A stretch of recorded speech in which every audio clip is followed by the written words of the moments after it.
I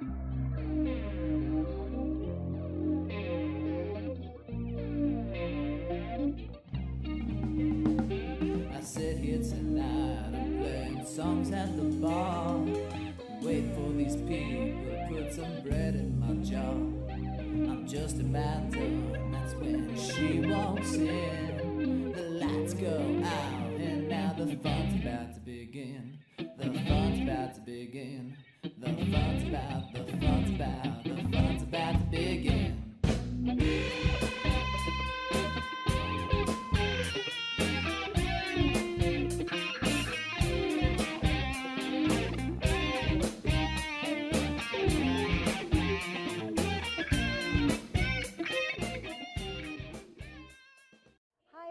We're here with Mike Miller from the Ohio Night Stalkers. We're at the beautiful lodge at Houston Woods State Park. We're going to interview him today and talk to him a little bit about his experiences when he's been out squatching. Hi, Mike. It's great to have you here. Thank you for coming. I appreciate your time. Thanks for having me. I would like you to tell us a little bit about your journey. How did you get into squatching? How did you get into Bigfoot hunting? Something I watched all those shows on that when I was a kid, and I was always interested. And about 16 years ago, on Channel 7 News, they actually talked about a report where there was a sighting in Ohio. And initially I laughed. I thought there's no way. I didn't think Ohio had big enough sections of woods to support anything like that. And but it got me curious. So I kind of got online and stumbled into a couple websites, and I started reading reports. And I read the ones in Ohio, and you could even look up by county. And but one of their stories really stood out to me. The guy said he didn't know what was in his backyard, but his 5-year-old male German Shepherd, and I grew up with a German Shepherd, so I'm partial to them. Their dog actually busted through the outside door through the glass to get back in the house, ran to the furthest point away in the house, curled up and peed itself, and those dogs don't do that. Yeah.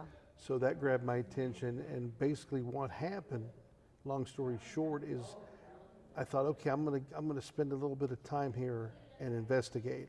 And I thought I'm not gonna find anything, but and this won't take long. But what happened, it was the exact opposite. The more I looked, the more I found, and I found myself being pulled in, and now I can't escape. Oh, that's very similar to what happened to me.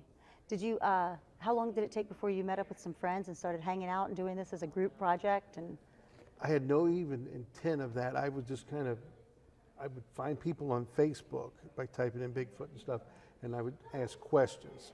And I luckily to find a few people in Ohio, and they sent me blurry pictures. And always. but then I found someone that lived pretty close in Springfield, Dan Mosier, and I talked to him. And then he was having some health issues at the time. He set me up with George Taylor, and he actually took me to Charleston Falls State Park in Miami County, and we went hiking there. We went off the trails, and he showed me the difference between natural storm damage and unnatural damage to trees, like the markers and stuff. And I seen some really weird stuff, and I'm like, wow, like there was a section of the woods we walked through where it was a perfect canopy, nothing had happened to it, but these trees that were probably maybe this big around were snapped at about a 6-7 foot height. Like something walked through there and just snapped and leaned them that way. And I thought, that's weird. And he pointed out that if that was a storm, it would tear all that out, not just these trees. In the same spot. In the same spot. Yeah. And so, like I said, the more I'm looking, the more I'm finding. And but he only went out during the daytime. He showed me a lot of things, and about, 2-3 years into that, just hiking various places, looking for sign and stuff like that, finding a few tracks here and there along the way. I was able to, through a mutual friend, run into Mike Feltner and started talking to him, and he was like really, really into it, and they invited me on a night hike. Was it fun? Yes, it was, and it was quite a turning point, actually, with me, because we went to East Fork State Park. It was October, probably about 2013, and went on this night hike. It was rainy, misty, 40 degrees, not too comfortable, and we hiked a couple miles back into there, and I'm pretty much the third wheel at that time. I'm along for the ride. These guys do wood knocks, they do some howls, nothing happens. We did hear a coyote in the distance, but what was weird is the coyote sounded like it was taking steroids. It didn't quite sound right. And I'm telling myself, you're just hearing, just relax.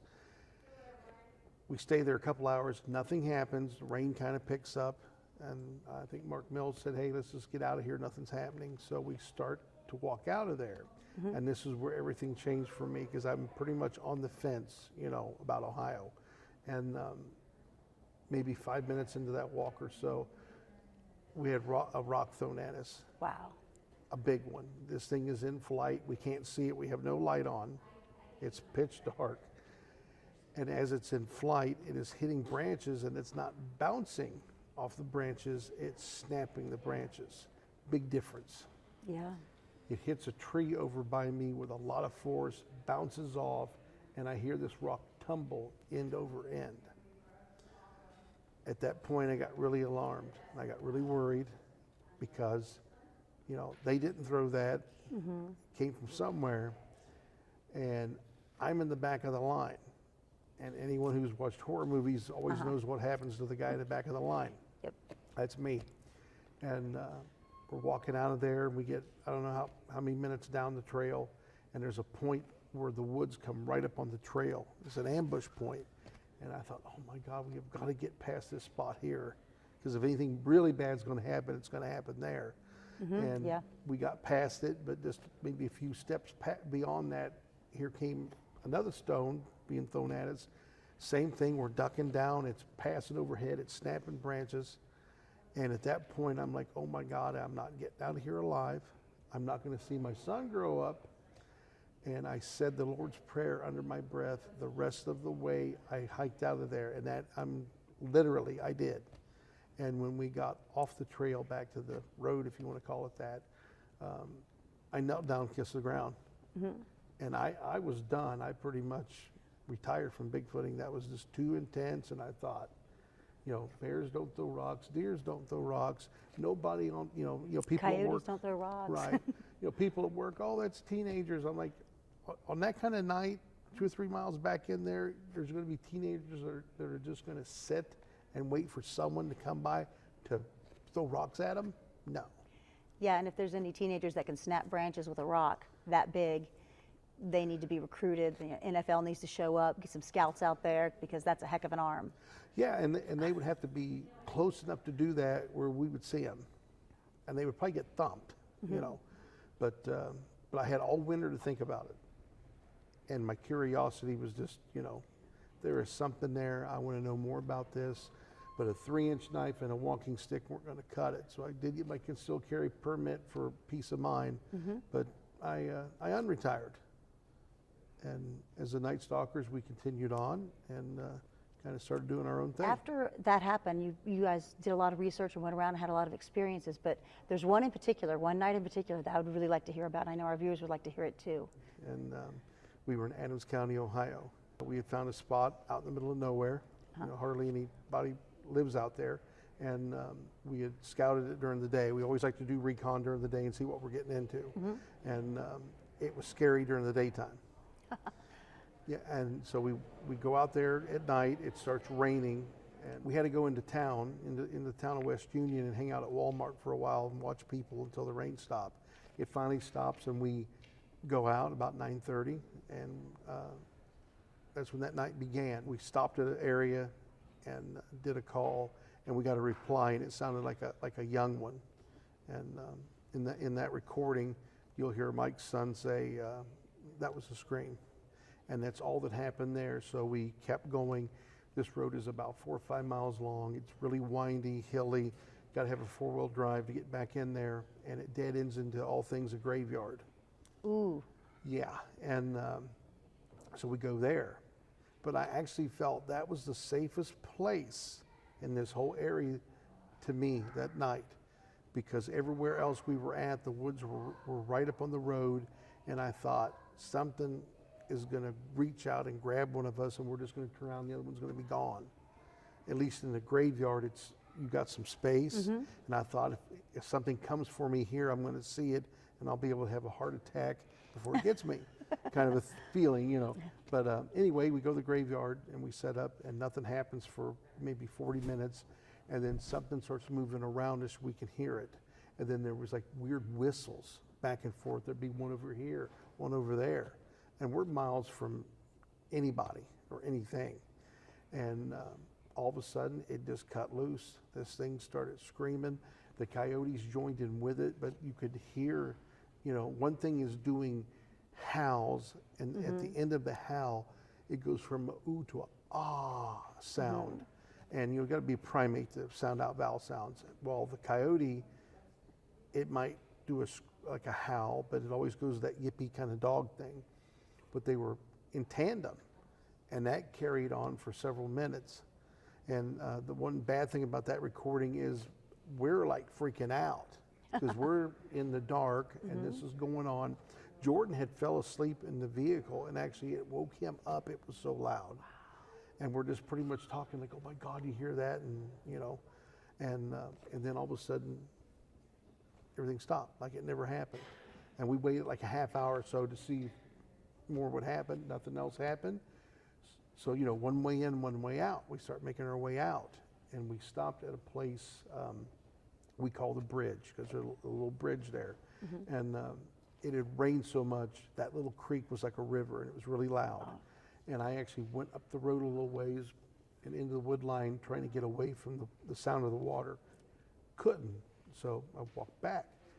And I no more than said, I almost turned the recorder off because of the sound of the water. But I just set it on top of his vehicle and let it run. And I no sooner than set the recording device on the vehicle when this thing cut loose. And what we didn't realize at that time until we sat down and thought about that night is every time we stopped, these things were getting closer. It just didn't really register with us at the time. And this thing cut loose, and it was a lot closer, it was a lot louder, a lot more powerful. And once again, the coyote, you know, went along with it. Yeah. But in the recording, you can hear it's two different things. And toward the end of this thing's howl, it mimics the coyote. It starts going, whoa, whoa. So. Well, the recording that you caught that day, that night, you have had that analyzed, haven't you? Yes, through Julie Wrench, who does a Monster X podcast, knew David Ellis, and he's a professional sound analyst from Washington State. He analyzes audio for the police and fire department. He's got the toys like Batman, you know, and we sent him some of our stuff.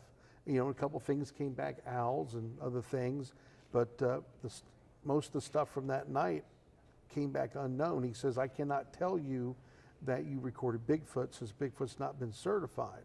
He goes, but what I can tell you is you recorded no known animal in North America. You know, it's not a dog, it's not a coyote, it's not a person pretending to be something, because his equipment measures all that. And he explained to us that every living thing communicates at its own hertz band. Like a coyote is 900 to 1200. It's never below that, never above that. But one of the recording at the bridge is what really excited him, because he said on the spectrograph that recording pegged higher than a baboon. Wow. So I know there's a lot of skeptics out there, but that is evidence. That is a professional analyst saying, Sound hey, evidence, yeah. this is not anything that you think it is, and this pegged higher than a baboon, and it was recorded in Adams County, Ohio. We're actually going to play that. Right now, we're going to let you guys hear it, and you can decide for yourselves.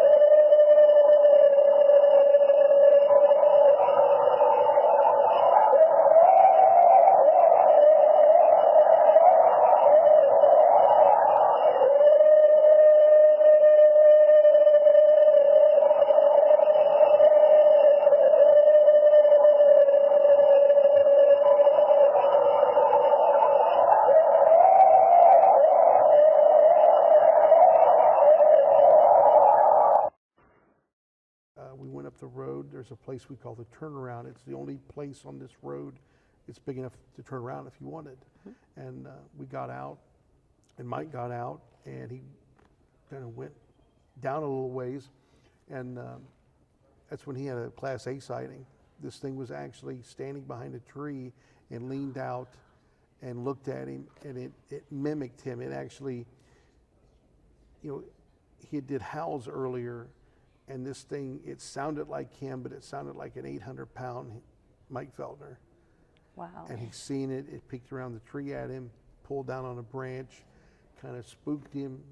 You know, he got back to the vehicle. Could he estimate how tall it was? Could he tell anything He thought from it that? was, I think, 7 to 8 foot tall. Wow.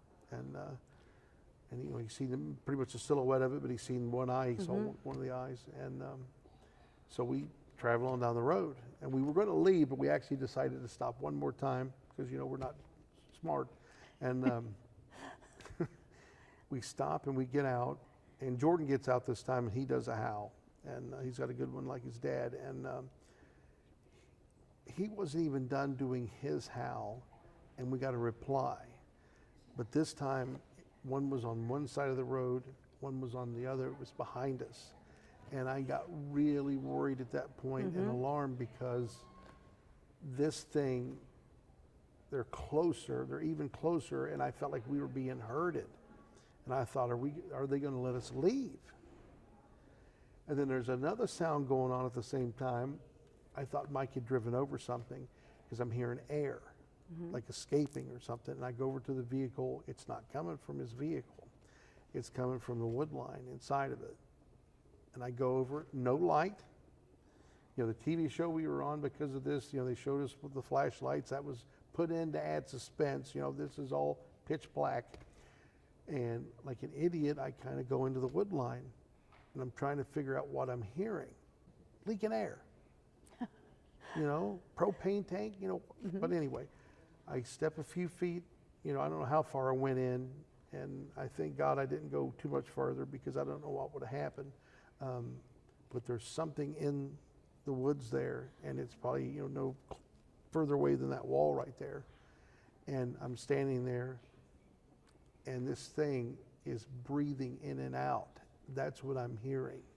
Wow. And at that point, because I had gotten closer, really deep, I mean, I get goosebumps saying this, real deep, it fills its lungs. I mean, it's like King Kong. I cannot duplicate what it did. And it emits a very low, very guttural, I don't know if you want to call it a roar, a scream, whatever, but it reverberated off my chest. It was like being at a concert. And but to me, what it meant, these other ones were part of the family. This was Big Daddy. And that was his way of saying, get the F out of here or else. So I back out of there. I'm afraid to turn my back. Now, the TV show showed me firing a warning shot. That did not happen. I did draw my weapon. I had it down at my side because I don't know if this thing's coming. And I get back out of there, and I turn, and I yell out to everybody in a very high-pitched voice at that time, hey, we're getting the F out of here now. So we basically run to the vehicle, and we look like Keystone Cops getting in. Mike takes off. He almost rolled the vehicle because, I mean, we're up on a ridge still, you know, and he just about killed us all.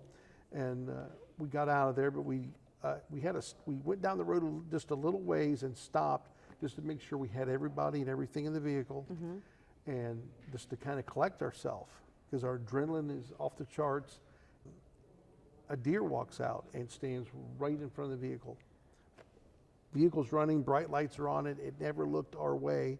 I asked Mike, I said, does this damn thing want to ride? But it was looking at the direction we just came from.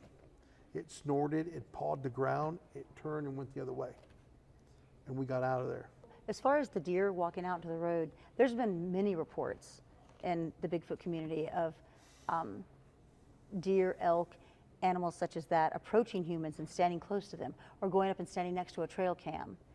And I personally think that they know that Bigfoot doesn't want anything to do with us, and they do it intentionally for protection.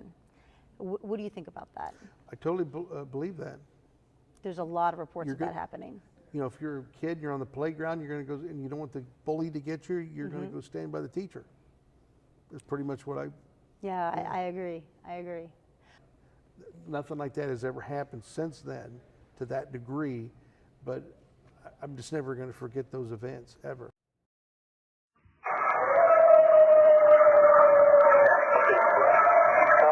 Coming this way.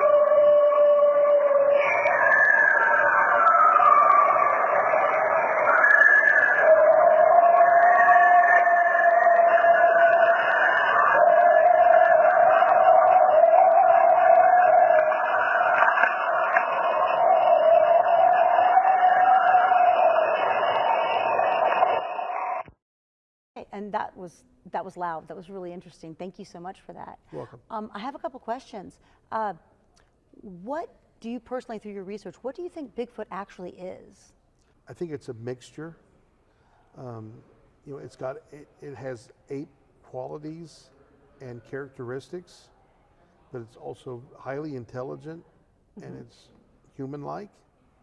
So, you know, we're just not going to know until we have, you know, better DNA evidence. But I believe it's a flesh and blood creature.